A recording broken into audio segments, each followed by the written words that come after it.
What's going on, everybody? It's your buddy, it's your pal Spaz Phoenix, the YWC Reality Check, here to check in and talk about all the wrestling that has happened this weekend between Against All Odds and WWE Clash at the Castle. First of all, speaking of Against All Odds first, Friday night, I decided, if you follow me on social media, which, I mean, a whole lot of people did on Friday, which is cool, awesome. Thanks for coming along for the ride. Hope it doesn't get too bumpy.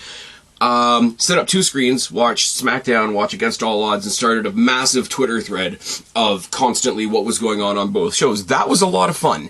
And considering that TNA pay-per-views usually, they're smaller pay-per-views. I don't know what the distinction is there. They're special events versus their pay-per-views, which are the ones that usually land on Saturday. But a lot of their special events happen on Friday as well. So I might do the double screen, let's talk about both shows at once thing again. That was a lot of fun. Thank you to everybody on X that jumped into that conversation, because it was a lot, but it was a lot of fun as well. Not going to go through the whole TNA show. There was some stuff there that was just there to be there. Sami Callihan, Jonathan Gresham was fun. The Knockouts Tag Team Championships didn't go anywhere. Mike Santana, Steve Maclin over the Rascals with a nice, cool moment of respect after, between Steve Maclin and Mike Santana. PCO beat up Rich Swann and apparently is going to go on a date with Steph DeLander now. That's kind of weird. Rich Swann and AJ Francis, the former Top Dollar, are a really entertaining tag team. He wasn't defending his social media TNA championship on this show, so that's kind of a bummer, but they're a cool act. Men's tag team title match, Eddie Edwards and Brian Myers taking on the Nemeth brothers. Nemeth brothers didn't get it done tonight because of obvious reasons that we're going to talk about in a second. I just wanted to take a minute to say how cool it was and I said this in the preview, I'm going to get repetitive here, for the amount of time that I've spent on this channel pumping up Dolph Ziggler, who has been given a lot, but not as much as I think he deserves. I have to stay fair with that. Really cool to see him in a tag team title situation. Still love seeing him on TNA because it looks like he's having a blast. The fact that he's now teaming with his brother and they seem to have sort of meshed as a tag team is really cool. The interference here was the fake out help and then turning by Dirty Dango, who has now joined the system. And this is where I'm not 100%. Oh my god, this show is amazing. So much of this show was overshadowed by the system, the introduction of Dirty Dango into their group. The Knockouts World Tag Team title situation revolves around them. The men's tag team title situation revolves around them. The Moose title situation revolves around them as well. It's not an act I'm into. And that's not an offense. Like, I like Fandango, I like Dirty Dango as well. These are all individual wrestlers that I like, but as a group, they still strike me as the Island of Misfit Toys. And if they're a group I don't care about, the fact that they loomed over most of this show did take away from this show. I'm not going to lie. I definitely want to see the Nemeths as a tag team go a bit farther. Maybe by the time we get to Slammiversary, they'll be in the tag title hunt again. One I didn't know about was Frankie Kazarian versus Joe Hendry. Now, this is interesting for a couple of reasons. I really like Frankie Kazarian. Joe Hendry's really entertaining. The rumors that Joe Hendry was going to be in Scotland at Clash at the Castle turned out to not be true. And also, Joe Hendry was accompanied to the ring at some point by Ace Steel. And people online lost their shit because, goddamn, how dare anybody do anything but lick the asshole of AEW? These are people. And I like TNA. I think more people should be spending more time looking at TNA, including myself. But the people that are saying, oh my god, I can't believe Ace Steel is in TNA, I can't believe TNA gave him a platform. I guarantee you these people were never going to watch a TNA pay-per-view unless, you know, Kenny Omega was on there or whatever. Not taking digs at Kenny Omega, I hope he's fine, everything's good. But, like, he was there just standing in the corner and helping Joe Hendry, and he's going to have a one-off appearance this week on their taped TV show, and that's going to be it. Frankie Kazarian's probably going to beat the shit out of him. But oh my god, he's loosely attached to CM Punk, and CM Punk's in WWE, and WWE is kicking our asses right now, so let's shit on everything. By the way, TNA is also working with WWE, so let's shit on them by association as well. I see you. You're all being very, very, very wrong. The match itself, Frankie Kazarian versus Joe Hendry, was really fun. Frankie Kazarian being this new heel, the king of wrestling, the king of TNA, thing is really working for him. Mustafa Ali versus Trent Seven was also really good. Was hoping Trent Seven was going to win. He didn't, but put on a hell of a show. And as I say, if you want another Dolph Ziggler type person and you want to make your star look like $1 million, put them in the ring with Trent Seven. Trent Seven is just great. And like I said, Mustafa Ali doing this faux politician thing that he's doing is really entertaining as well.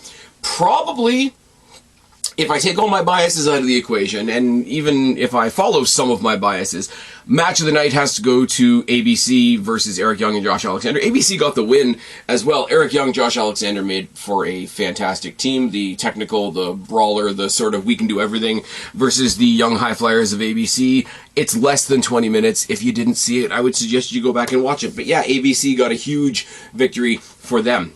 Now, story coming out of this is, okay, this is step 2 of the new working relationship between WWE and TNA, and I think it's hysterical. I do, and I just said it a second ago, I'm going to say it again. The volume of the voices shitting on TNA that just so happens to correspond with the fact that TNA is doing stuff with WWE, it's not effective, because you look like goofballs, but also you're telling on yourselves. I cannot say that any clearer. Jordynne Grace had the match with Roxanne Perez last weekend, didn't win because of interference from Tatum Paxley of NXT and Ash by Elegance of TNA. Now, all the parts of the puzzle being in the right place, Jordynne Grace comes out.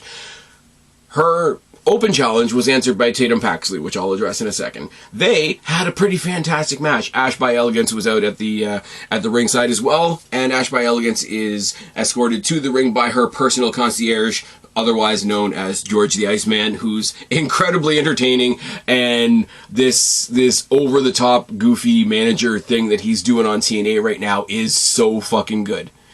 I hope that he decides to manage whoever the next crossover person into NXT is, because the dude deserves TV time. And I'm not overlooking Ash by Elegance, Dana Brooke, who I also have a hell of a lot of respect for, and I'm still bummed that we lost her in WWE. So it's really weird for me to, sort of overlook the talent and talk about the manager, but I've met the dude. I've had the chance to talk to him. It's fun. It's good. Would be a really good character manager anywhere. Realistically, anywhere.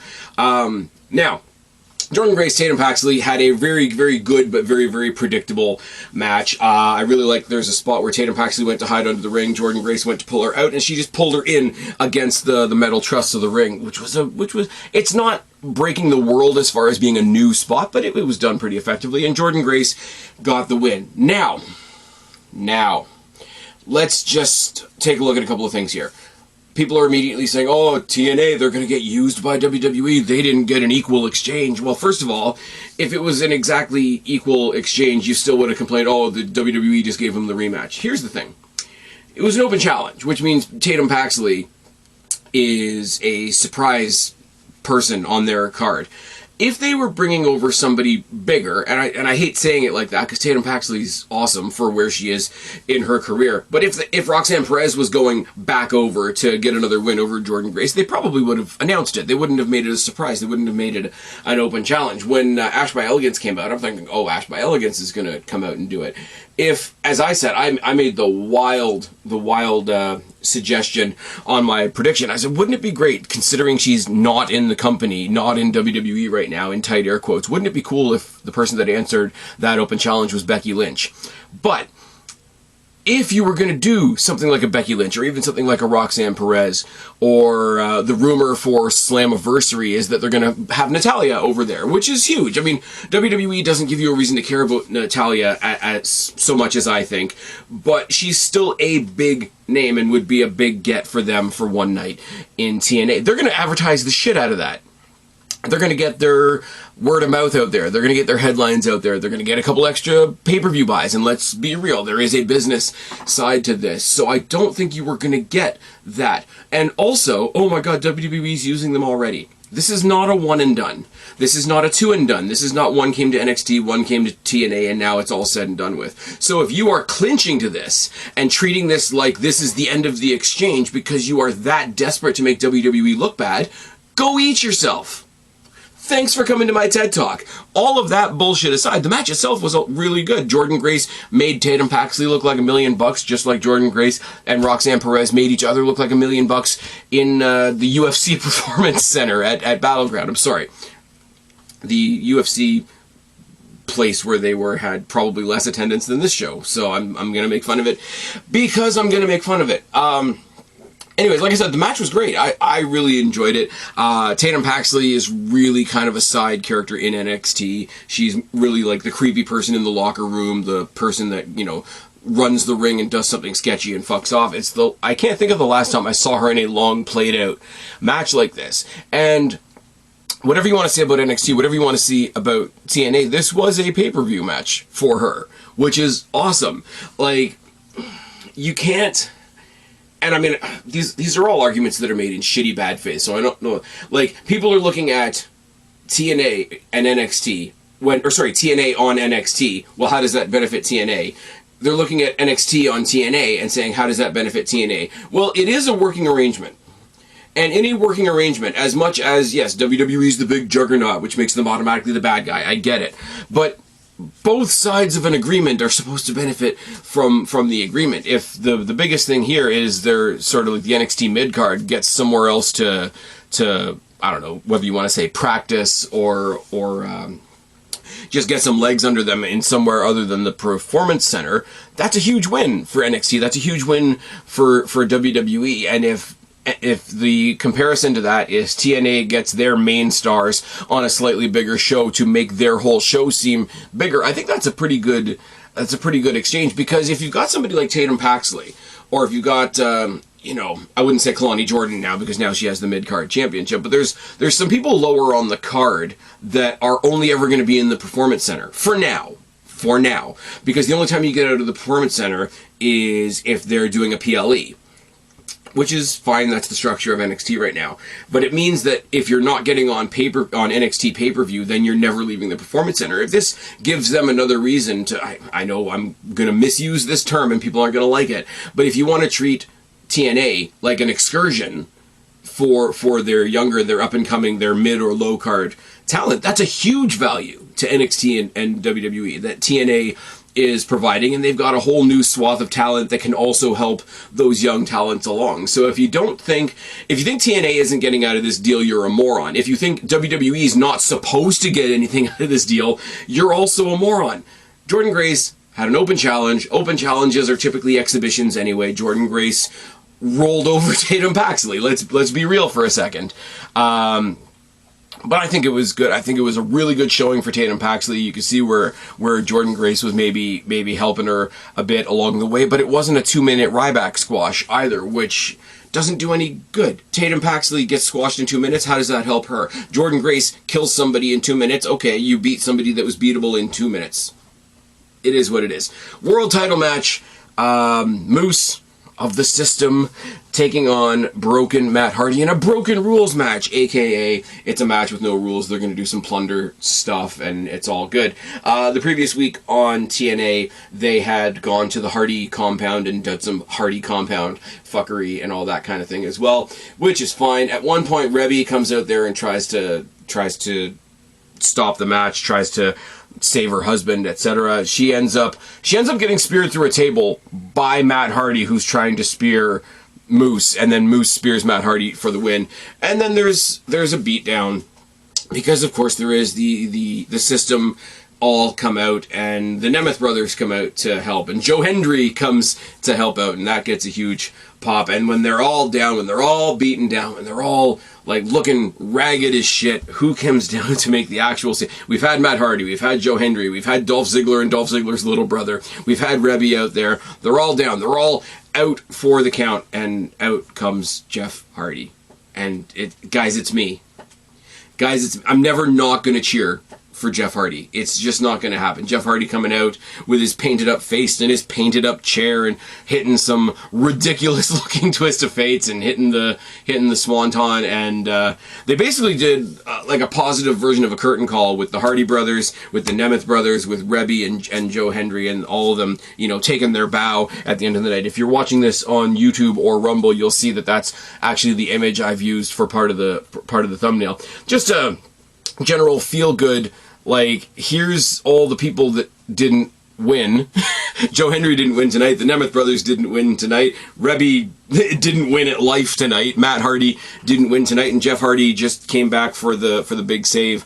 I think it's really cool. I do. I don't care. If you want to have either the Hardys or the Nemeths sort of be the ones to sort of boost everybody else up in that tag team division that already doesn't need much boosting because it's already pretty great, that's fantastic. The crossover between NXT and TNA continues. I should mention, and I want you guys to throw the comments and the predictions down in the box below, I should mention as well that the NXT Battle Royal that's meant to hold more than just NXT people this coming Tuesday for #1 contendership to Trick Williams Championship is taking place this Wednesday. I'm assuming that there's going to be some TNA talent in there, and if rumors are to be believed, there might be some Pro Wrestling Noah talent in there as well. Not going to pretend whatsoever. You guys know I'm 99% like WWE centric. I don't know much about Pro Wrestling Noah. I really don't. The rumor that they're going to be working with WWE, very cool. Introduced me to some more new people. We got WWE has SmackDown, Raw, NXT, they're working with TNA, they're working with Pro Wrestling Noah, they're working with Marigold, they have done some work with Bloodsport. You know, the WrestleVengers are assembling, and it's absolutely fine. And I'm sorry, I'm really, really, really sorry, but when they get to it, might not be this year, might be next year, Jordan Grace has talked about it, AJ Styles has talked about it, etc. When they come up and they bring everybody together and they do what I'm predicting will be a Worlds Collide show, it will be bigger than Forbidden Door. It just will. It just will. Because the direct comparison is this. What the fuck did AEW do for Impact? Other than take their title and carry it around like a toy for a bit.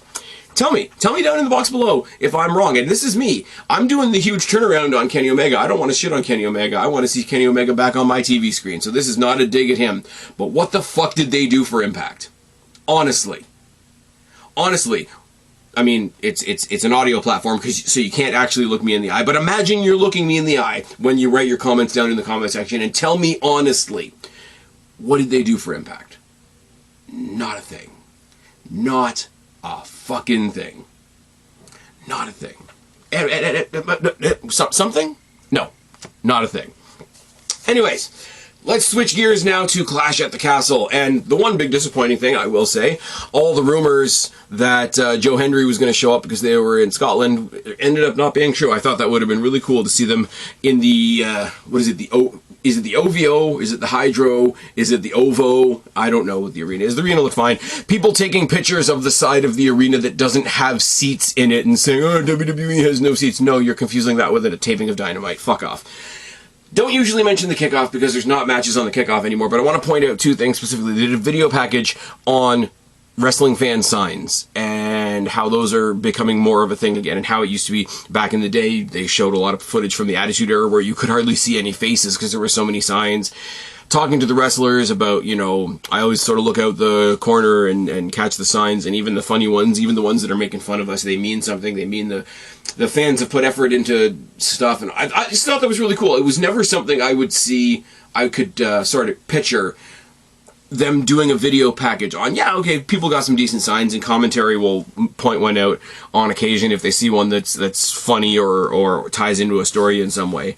But I didn't think that they would take a video package and just talk about, hey, fans make cool signs and thanks for coming out and all that. I thought that was kind of out of nowhere, but at the same time really cool. What was definitely expected and still really cool was voiced over by William Regal, the sort of the history of British, UK, European wrestlers within WWE, outside of WWE, what it's meant to wrestling in general, what the British strong style is, and then obviously rolled that into I can't imagine how Alba Fire and Isla Dawn are feeling tonight. I can't imagine how Piper Niven is feeling tonight. You know, the hopes of a country are resting on the shoulders of Drew McINTYre, and it's promotion. It is. It's just a video package. It's just content to fill the pre-show.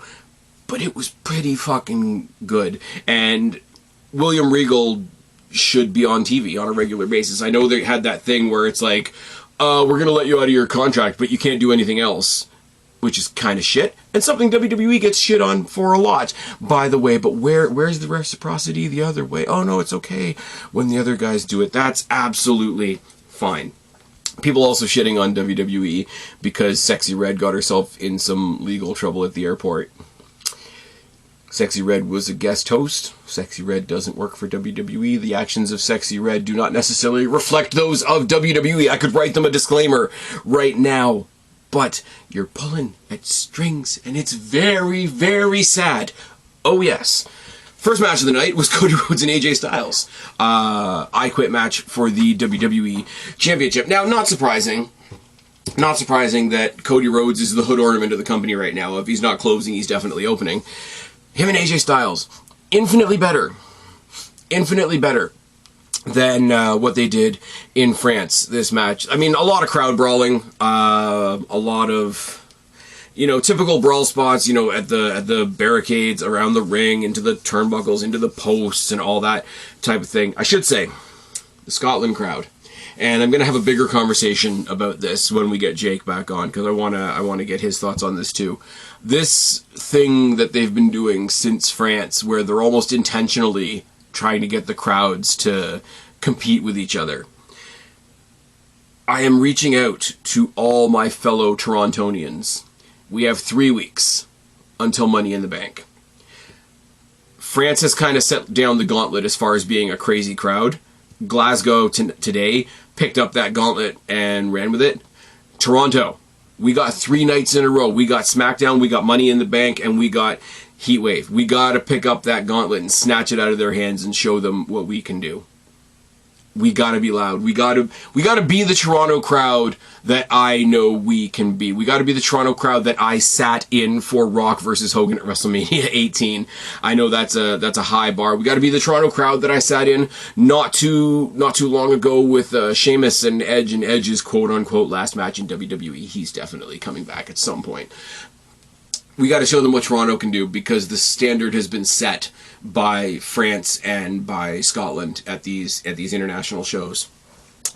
But it was amazing, the singing of the themes and people being behind AJ the whole time. A lot of the Scottish chants are full of profanity, which makes me laugh a lot. There was a spot towards the end of the match, and I kind of wish this had been the end of the match, because it was really, really nice just the way it went down. Was how did it go? I'm trying to put it back together in my mind now. On the outside, you had AJ Styles about to go for a phenomenal forearm. He had wrapped his arm in a chain, and I think by that point Cody Rhodes had already been handcuffed, but he had brought the handcuffs around to his front so he could still fight. AJ Styles goes for the phenomenal forearm, eats a chair because Cody Rhodes threw the chair. He ate the chair in midair as he was coming off of the rope for the phenomenal forearm, fell backwards, clotheslined himself, bumped off the apron, fell through a table. But he fell through a table in a way that he was already sort of curled over. It looked like he had almost powerbombed himself. That was such a good spot. And if they had sold the, I don't want to mock the real injuries of people, but when they go just a little over the line, they sort of convince people that the injury is real. Have him sort of have this immediate panicked, oh my god, I quit, I gotta see if I've broken my neck type thing. That would have been cool. From that spot, they carried on, they dragged it out a little bit. The handcuffs were eventually used again by Cody Rhodes, who beat the shit out of AJ Styles with a chair and had him cornered in the corner. Because repetition makes me sound so smart. But he had him cornered in the corner, about to knock his fucking head off with a steel chair. This was after he had gone to the outside and shouted in Cody Rhodes' mother's face, who bitch slapped him not once, not twice, but thrice. Anyways, after that, Cody Rhodes, seeing red. Cody Rhodes busted open as well, blood all over his face. So my AEW fans out of there, that's automatically 5 stars, isn't it? Isn't it? I don't know. Clarify down in the box below. Got the steel steps to an entirely prone AJ Styles. AJ Styles basically shouts, "I quit," to not get the beating. And then the match ends, and then he gets the beating anyway. And then Cody Rhodes sets up the stairs in the middle of the ring like a podium, like he's getting a gold medal at the Olympics, and holds up his belt. Absolutely fine. Absolutely awesome match. Great use of the stipulation.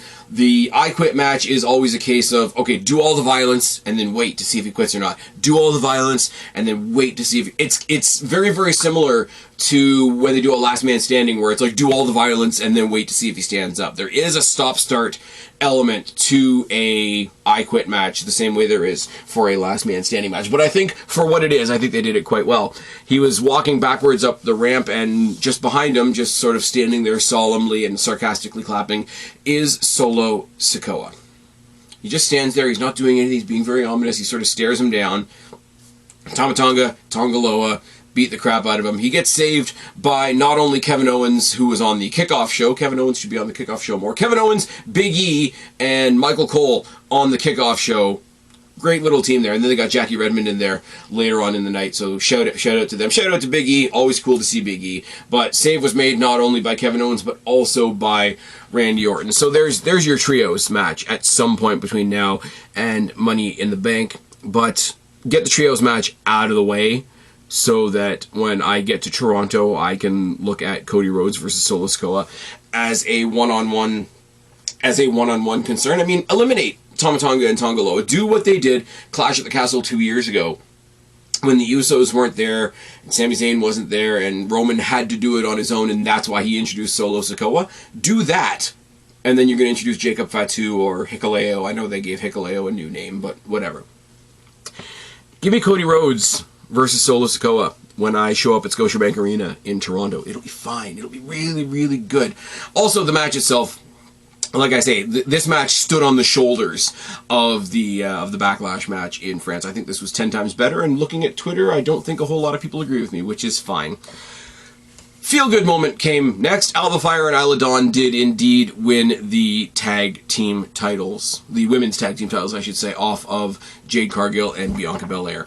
Now, I had said in the preview, because I was looking at the news about Alba Fire and obviously her mom unfortunately passing away, and I had said at the time, I wouldn't even mind if they were pulled from the match. If she's got bigger and better and more real life stuff to do, then fine. But this match was really good.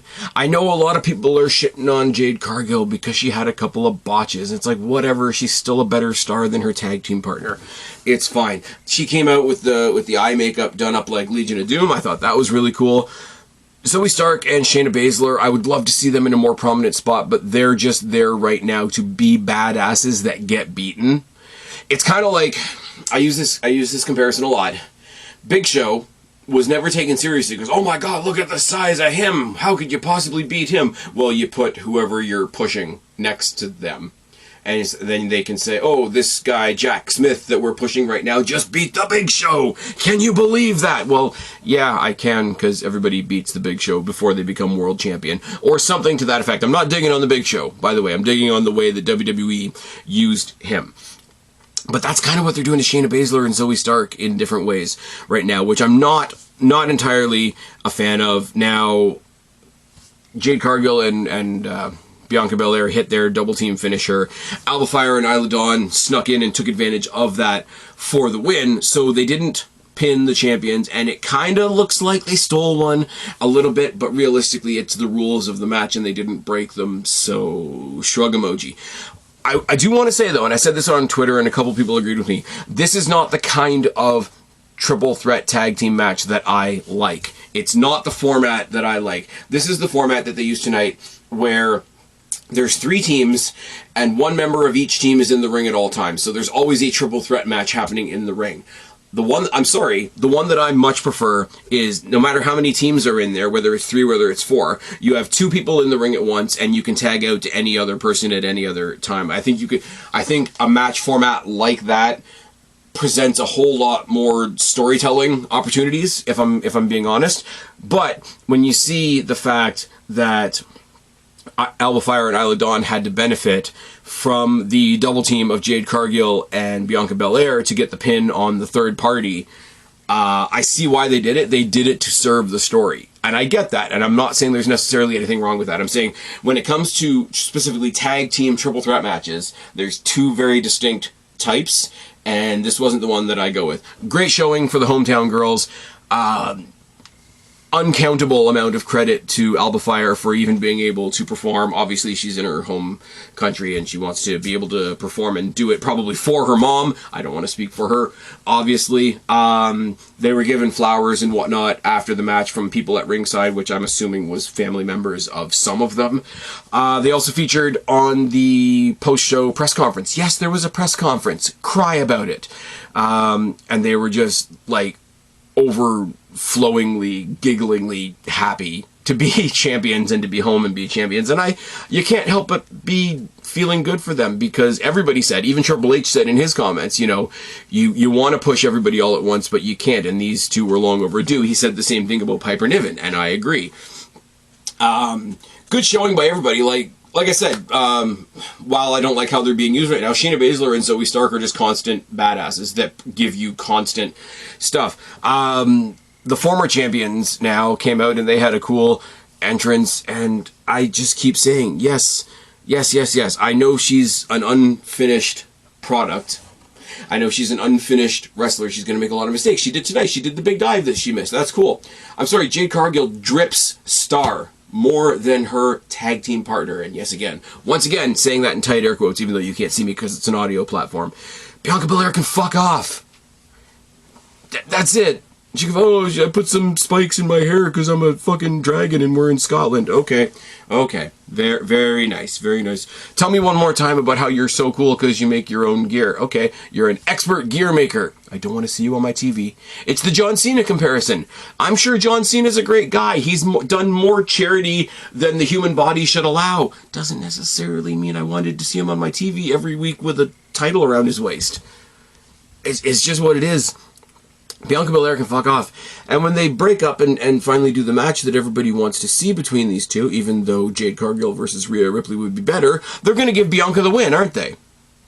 That's what bugs me. That's what really bugs me about that. But nice, awesome moment for Alba Fire and Isla Dawn. Triple H making it very explicit that the current real-life tragic situations surrounding Alba Fire are not the reason that they did this tonight, which is good. And he kind of had to do that because that's an accusation that you know is going to be thrown around. And to the people throwing that around, you're kind of gross. Stop it. Don't be an asshole. Thanks for coming to my TED Talk. Next up, Sami Zayn retains in a great match against Chad Gable. The Sami Zayn-Chad Gable story, it walks this fine line of being really, really corny and really, really awesome. Tonight, they did what they haven't been able to do so far, for my liking. Sami Zayn, Chad Gable are fantastic wrestlers. They can give you, like, the wrestler's wrestler match of the night every night. And they do that. And then they try to balance it out with the story with Alpha Academy. And there's been times where it's been, here's a really good match. Oh, wait, we had to tag some story on the end. Or here's what could have been a good match, but it was overwhelmed by the story. I think this is the first time, for me anyway, and this is one of those things genuinely I would love to hear you guys comment down in the box below or on X at Spaz Phoenix. Is this the first time that they have balanced out the banger match with the storytelling elements perfectly? Because Chad Gable was mistreating the Alpha Academy, but Chad Gable was also distracting himself by doing that, and it cost him in the matches more than once. Otis not necessarily doing anything for Chad Gable, but not necessarily doing anything to strike back against him either, until he got in Maxine Dupree's face, until he was speaking down to her and he stepped in between, until it looked like Chad Gable had chop blocked Maxine Dupree, and he did the same thing again. And he didn't help Sami Zayn, but basically by saying, I'm not going to help you, Chad, he helped Sami Zayn, because he took Maxine and he carried her halfway up the ramp and kind of stopped. It would be kind of be like if Godzilla stopped halfway up the Sears Tower when he was carrying the woman. I can't think of her name now because that's a really shit reference that I'm pulling off the top of my head. But yeah, Haluva kick and Sami Zayn keeps his title. And Sami Zayn was like not a dick, but like not exactly a nice guy at the end too. He kind of looks at me, he's like, no, that's it. Like, fuck off. No more chances. He makes that slashing moment, or that slashing motion across his neck. I'm like, no, you're cut off. You're done. This is it. You've had way too many chances. Go fuck yourself. Which makes me think that Chad Gable's going to fuck him over, and whoever his next challenger is going to be the champion. But we didn't have the full blowout. We didn't have the full, like, Otis finally takes a swing at Chad. I'm sure that's coming relatively soon. Sami Zayn and Chad Gable, like, they're fighting over the IC title right now, but they're also two guys that I would love to see in the Money in the Bank ladder match. Did I mention I'm going to be there? These guys are incredible athletes, tailor-made for a pile of people massacre like Money in the Bank, so we'll see where that goes, because I don't honestly know. Unless you go with somebody like Finn Balor or JD from the Judgment Day, and then Sami Zayn goes from one problem to another, I don't know who the next contender for his title is, unless they want to revisit Bronson Reed again. But if they do that, it might just come off as we're trying out this one again. So, I don't know. Really, really good match. Really, really decent amount of storytelling for the amount of time that we spent focusing on the actual good match. People are saying how come Sami Zayn only used the top rope brainbuster once? Because it's a huge move, and it should be the thing you keep in your back pocket for somebody that you're scared of, like Gunther. Chad Gable is a fucking fantastic wrestler, but in real life and in his WWE presentation, he ain't Gunther. I don't know. People ask the silliest questions sometimes. Bayley retains in an absolutely fantastic and once again absolutely feel-good exhibition for Piper Niven in front of her hometown crowd. Chelsea Green was kicked out midway through the match and came back with a luchador mask on, for reasons to which the commentary quickly dubbed her Nacho Chelsea. Lots of fun back and forth. Lots of Bayley selling what a monster Piper Niven could be. I said this was kind of going to be a retread of Bayley and Nia Jax way back in the day in NXT. It's basically like, you've got a monster, you have to move around the monster. Which was true, but also Piper Niven kind of made me eat my words in the sense that she didn't just have to be moved around, she can move too, which I know, but it seemed like the type of performance where it's like, hey, if you didn't know, I can do this as well. Everybody on commentary, the crowd all behind her. The crowd was behind Bayley too, which made listening to the crowd in this match particularly pretty damn interesting. As I say, the Nacho Chelsea thing was cool. Bayley hit what looked like she was going for a crucifix bomb, but it ended up being, just because of the size difference, it ended up being this snap crucifix into a stack pin, and it didn't look the prettiest, I'm not gonna lie, but it looks like something that will eventually be really cool. Like I've said, big defender of Karrion Kross, like what he's doing, like that he's fucking with the New Day right now, that's been a lot of fun. But his finisher right now, when he started doing it to Bobby Lashley, it's like maybe try that on somebody smaller than Bobby Lashley. But that move looks like it's going to be awesome once you figure it out. That snap crucifix into a stack pin that Bayley did, if she decides to add that to her arsenal, that could be a fun little bit to add to things, I suppose you could say. It's like when she came out as a heel and she stopped doing the Bayley to belly so much and she started using the rose plant. Now this is not necessarily a high impact move, but it's a snap pinning combination, and it's better than the surprise roll up that so many people like to complain about, because the surprise roll up is a legitimate wrestling move. You just don't like it because it's happening in a company with initials you don't like. It's fine. Incredible showcase for Niven. Bayley's an awesome champion.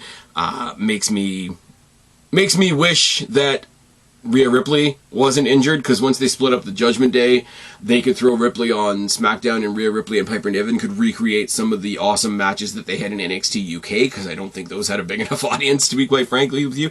I don't know who Bayley goes after next.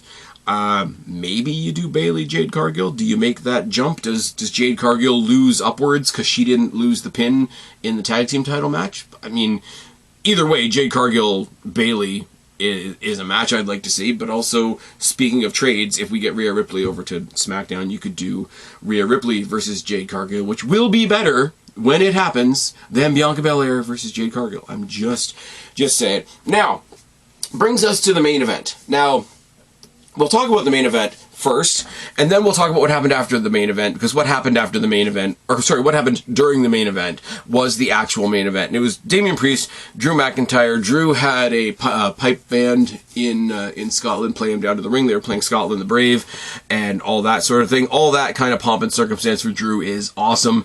Totally deserved. The real person behind Drew McINTYre, that kind of presentation, that kind of hype, that kind of spotlight, more than deserved. Absolutely, like, out of date and overdue and really, really well deserved. Really happy for him in that regard. The stuff that he says about being champion in the pandemic and sort of carrying the badge over, I mean, over on the other side, we say that about Moxley, which is absolutely true. Let me be clear. But on our side of the coin, you had people like Asuka, you had people like Bayley, you had people like Drew McINTYre that were holding up that torch on our side of the line. And people say, oh, well, they lean on that too much. No, say it more. Say it more. When we were locked in our houses and couldn't fucking go anywhere, like prisoners that had done nothing wrong, we needed something to keep us entertained. And Drew McINTYre was a big part of that. If anything, hit that on the head more. I agree. It's fine. The match was great. Two big powerhouses. They made a big deal about how this was an actual heavyweight match for the World Heavyweight Championship, which I thought was a nice touch. They touched on the fact that, you know, both of these guys are used to being the biggest guy in the ring. Does it throw them off to have somebody the same size as them, or are they looking at it as a fun opportunity? I used to say that all the time. I mentioned Big Show before, but I'll say it again. Put Big Show in a ring with like a Braun Strowman, and does he say, oh fuck, somebody actually my size, what the fuck am I gonna do? Or does he say, oh fuck, this is gonna be fun? I hope in real life, again, like I say, the real guy behind Damian Priest, the real guy behind Drew McINTYre, I hope they have that moment of, oh fuck, this is gonna be fun. Because they did do a lot of big guy stuff. They landed a lot of heavy shots, you know, the fists and feet were flying, as they say, but they also pulled off some other shit, some Hurricane Ranas and some technical stuff, and some almost like when the smaller guys needed to say back in the day, hey, we can do this too. This is the big guys looking at the small guys and saying, we can do your stuff too, which I really enjoy. I really like. I've said it constantly. I've said it more with like the Bronson Reeds and the Otises and the Ivars and the Braun Strowmans and all those types of characters. Even on the other side, look at a guy like Wardlow, look at Lance Archer, look at, you know, these big guys, and it's sort of like that, it's the new era of big guy wrestler. The new era of big guy wrestler can do the things that made you turn your attention to the smaller wrestlers, and I think there's a really cool story to tell within that. Now, they did some stuff on the apron. They did some stuff in the corner in the turnbuckle where the referee, the first time he managed to duck out of the way, he actually launched himself out of the ring to the apron, out of the, you know, the ongoing attack in the corner. But then he got knocked to the apron, and there was a count. There was a count that Damian Priest, was it Damian Priest or it was Drew McINTYre. There was a count, and the camera got in really close on the pinfall, like unusually, uncomfortably close, and then all you saw was another referee ran in and, you know, 1, 2, and then pause, middle finger and the whole bit, right? Pan out, and it's CM fucking Punk. Oh yes. Oh yeah, with the referee down. CM Punk stops the count, gets shoved into the corner by Drew, gets kicked in the nuts, gets a South of Heaven chokeslam, the real ref gets thrown back in, and CM Punk leaves. This was great. The crowd was rabid, like 0 to 100, rabid on CM Punk, like fuck CM Punk and all this type of thing. Damian Priest got a couple fuck you chants as well. This was great, and it wasn't like CM Punk celebrating in the thing, just being overjoyed and whatever. It was just CM Punk sort of solemnly walking backwards up the ramp with a smile on his face. It's like, no, this isn't a huge celebration or a huge decimation. This is just, I'm here, and this is just how things are supposed to be. And it's just like, he was an unannounced guest during the press conference as well, and the way he answered, he brought in the donuts like he brought in the muffins, which is fantastic. And somebody asked him on the panel, like, why wouldn't you let him win? Wouldn't you? I think it was something along the lines of, why wouldn't you let Drew win? Wouldn't it feel better winning that title from Drew McINTYre? He says, why would I want Drew to have anything? Why would I want Drew to have anything ever? I don't begrudge anybody the fact that I got hurt. It's wrestling. People get hurt all the time. Even Triple H said later on in the night, every person you see on your TV is dealing with something. None of us are 100% ever. But he took so much joy in it. I would never wish, somebody else get injured. I would never wish an injury on somebody else to take them away from what they like. He said I would never want to take away the business that somebody loves from anybody, which sounds like a dig at the Elite, and I hope it is. I really, really do. But he says, but he wished for it, and he celebrated it, and as long as I've got breath, as long as I'm alive, and then he says, no, not just as long as I'm on Raw, not just as long as I'm in WWE, as long as there's breath in my lungs, Drew McINTYRE will never hold a championship. And I thought, that's brilliant, because that's not, I'm going to beat you in a match, that's not, I want to take something from you, that's related to you not getting anything you want ever again, which is so fucking beautiful.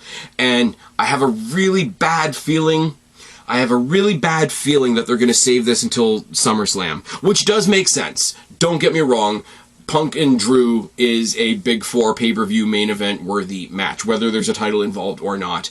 I say unfortunately, because I really want to see Drew and Punk when I get to Scotiabank Arena next month at Money in the Bank. I really do. I'm bitter and I'm selfish and I want to see that match. You know why? Because the last 2 times I saw CM Punk in the Scotiabank Arena, he was relegated to an 8-man tag on Collision, and he was relegated to being one of the circle jerkers, one of the curtain jerkers for Forbidden Door. What do you want me to say? If this happens at Money in the Bank, it's the main event, or it should be. So to go from jerking the curtain at Forbidden Door to being the main event of one of WWE's Big 5 pay-per-views, to go from, the other show being one of 7 other people in the ring in an 8-man tag. Now, to be fair, one of the coolest photos I've ever taken at a wrestling show was during that match, and it was during a standoff between CM Punk and Jay White. Jay White also deserves to be in WWE, by the way, but that's another story for another day. The fact that we're going to go from an 8-man tag on Collision and jerking the curtain on AEW's experimental Japanese show to possibly main eventing one of the WWE Big 5 in that building, in Toronto, in Scotiabank Arena, with me there in the 100 section for all 3 nights. Yes, bitter, selfish, sarcastic, asshole, your buddy, Spaz Phoenix, wants it in Toronto. Probably not going to get it in Toronto because we don't have SummerSlam. But I want it. And did I mention I'm going to be there? Actually, because CM Punk has such a tie-in with NXT right now, and he's working with so much of the talent in NXT, wouldn't it behoove Shawn Michaels to book, as a thank you, to book CM Punk a match at Heatwave? Now, if I was Shawn Michaels and I was booking Heatwave in Toronto, by the way, I'm going to be there, what would be a good marquee match to offer CM Punk in NXT? Maybe a match with a former NXT champion named Drew McINTYRE. I want the match in Toronto. Give me the fucking match in Toronto. Anyways, this is a great weekend of wrestling for me. I hate cliches, but to say that wrestling fans that like good wrestling good are eating good this weekend would be an understatement. Against All Odds was a lot of fun. Clash at the Castle was a lot of fun. Looks like everybody in Scotland had a lot of fun. And guess who else had a lot of fun? This guy right here pointing at myself. You can't see me because it's an audio platform. It's fine. I've been Spaz, your YWC Reality Check. Subscribe up there, talk down there, start a conversation. Keep all of these conversations going. Don't be a stranger. I will talk to each and every last one of you later, but for right now, I am tagging out. Bye, guys.